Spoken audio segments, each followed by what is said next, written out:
So today I want to talk about Australia Day. This is a topic which a lot of people have been talking about for a very long time. The original Australians, the Aboriginal Australians, they like to call it Invasion Day, and the original elder that I am in contact with, he calls it Survival Day. There's a lot of discussion about changing the date. This has been going around and around for a very, very long time. And I would like to discuss this today and have a real conversation for once, because when I look at Facebook, there's tribalism going on. When I look at the anywhere on the internet, there's all of this vicious name calling, and there's your side versus my side. I don't think we have actually had a real conversation about this. Now, is changing the date some type of a gateway drug to get other kind of symbolistic, meaningless things changed?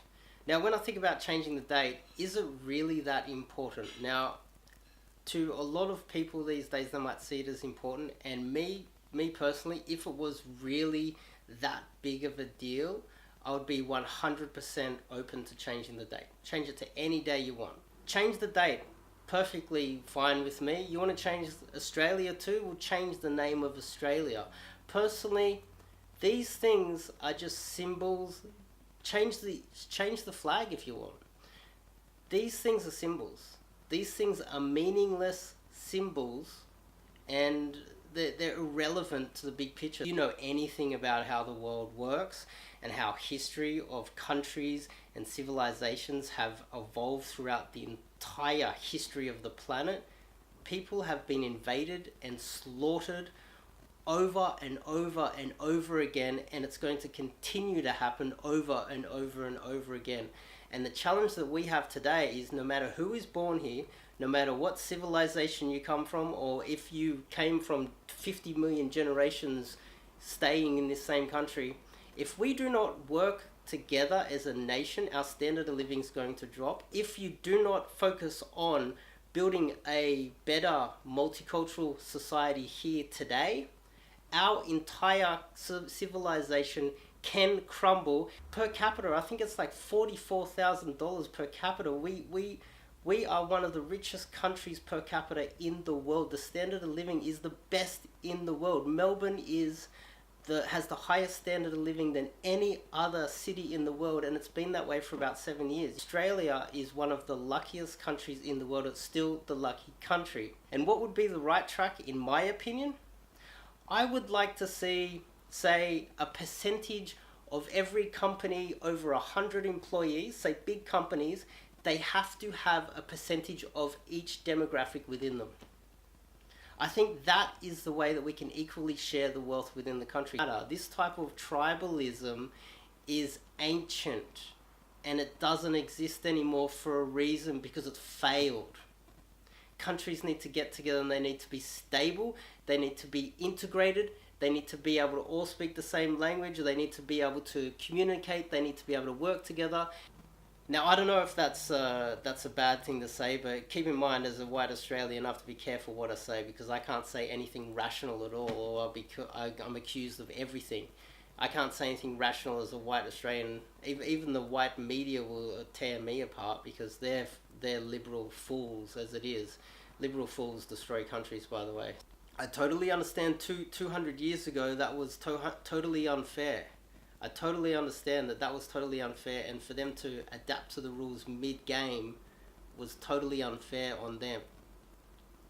But that is only the beginning of what could happen in the near future if we don't understand how to play the game together here, right now. Me growing up as a young child in school, I was taught, and when they showed the books, they showed us our history, and they showed these white people shooting and taking advantage of these black people.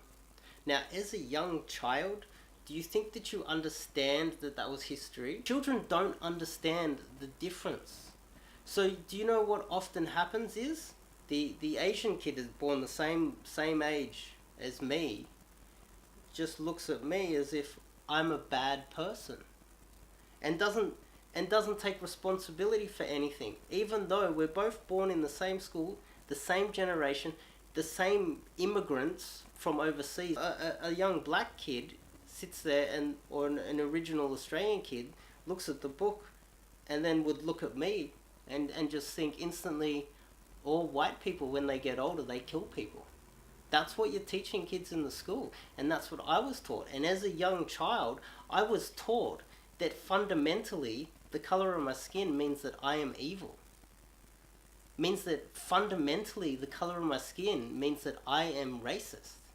Fundamentally, just being me and being born in this country, even though I'm from immigrant parents, I am responsible for things that happened 250 years ago. We're in another generation, and they're being taught that all white people are bad. And the guilt that us white Australians have. But you'd have an Asian kid born the same age, he'll grow up without any guilt at all, because he's not reading in the books, oh, Asian people are bad. They're not able to differentiate the difference. And the same thing is, the black and the Asian and the subcontinent kids, they're all growing up in Australia, this multicultural society. They just think, oh, white people bad. So Dave must be bad. All white men must be bad. When he grows up, he's going to be bad.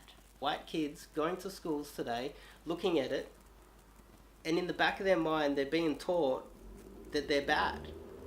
Had this white Australian man guilt pushed on them my entire life.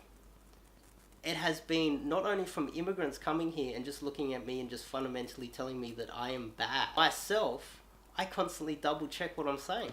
Even in this video, I'm like, oh, should I be saying that? Do I have the right to say that?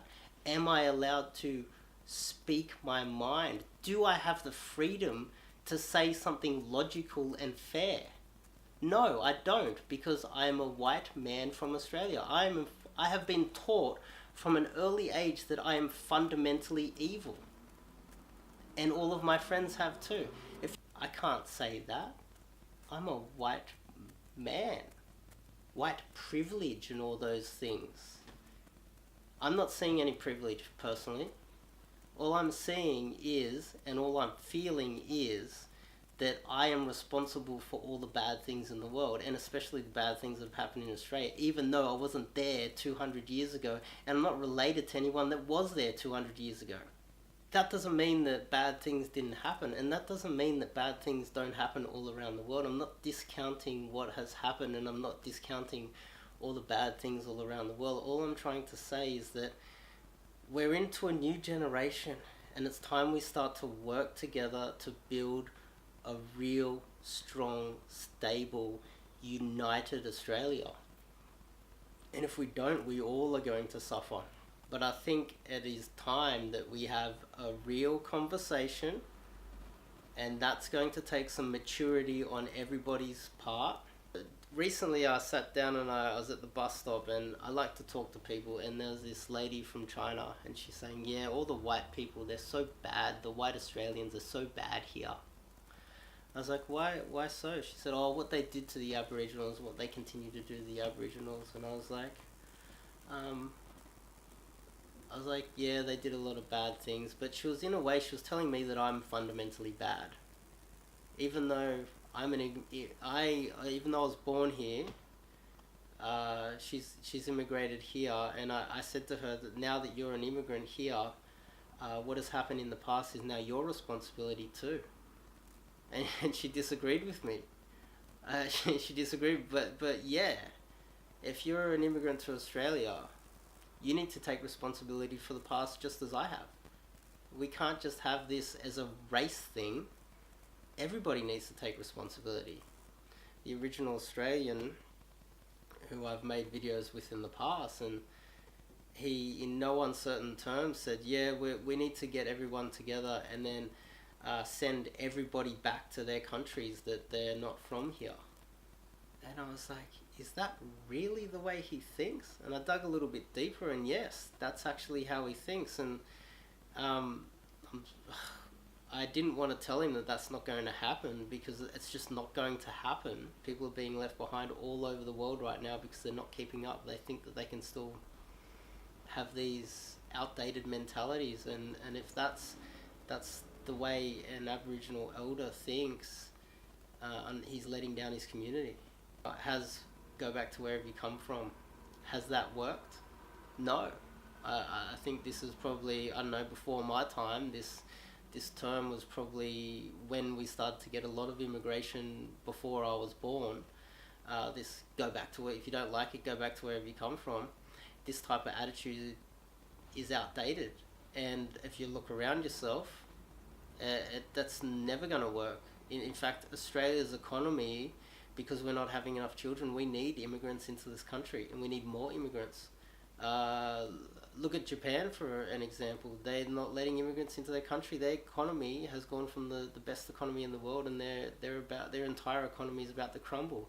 That's why Australia is allowing immigrants into the country en masse, because we need more people here. And if you think that you're going to stop that, you're very naive. I would even say stupid. Focusing on the dates of things, or focusing on the flag color, or focusing on all of these irrelevant aspects of society, they're not irrelevant, but they're not as important as having a job, having an income, having an integrated society, having peace, having law and order, having all of the most important, and also having secure borders so that we don't get invaded. These are the most important things. Changing the date is so important, and it is such a big issue. I think, why not just change the date? But it cannot be used as a gateway drug to changing other things. Jake the Musk, as Jake the Musk would say in Once Were Warriors, he's an individual. He's a real man. He stands on his own 2 feet. He doesn't rely on the gang, and people that rely on the gang and they're not willing to stick their head out and be an individual, they're the real cowards of the world. If you only stay in your enclave or tribe and you're not an individual, you need to focus on what's better for the overall society, not just for your individual tribe. The best example is the Nazis. I don't think anyone here really sees Captain Cook as some sort of a hero. I don't know anyone that's like, oh, Captain Cook's a hero, we've got to save the date. I don't think it really matters, because there were a lot of convicts, there were a lot of criminals apparently that came straight afterwards. There's suffering on all sides here, and that it's not just one-sided. That when there's conflict within the country, everybody suffers. This is just my opinions on what has been a big topic for a long time. I'm open to doing whatever it is that will bring us together. And if you're against changing the date, you're probably thinking that this is probably some sort of a gateway drug to other changes. Then the original Australians, you need to comfort these people. We need to have this conversation. Click the subscribe button. The subscribers keep ticking over. Thank you guys for keep subscribing. And I made this other video here. This is with an original elder, and I just let him talk. I just let him go. He said that we had a particular topic, but he wasn't feeling that topic at that time, so I was like, let it go. Let's just go with what you wanna discuss. And I thought, this is a really good video. I think you should listen to this video as well. And I'll be seeing you guys in the next video.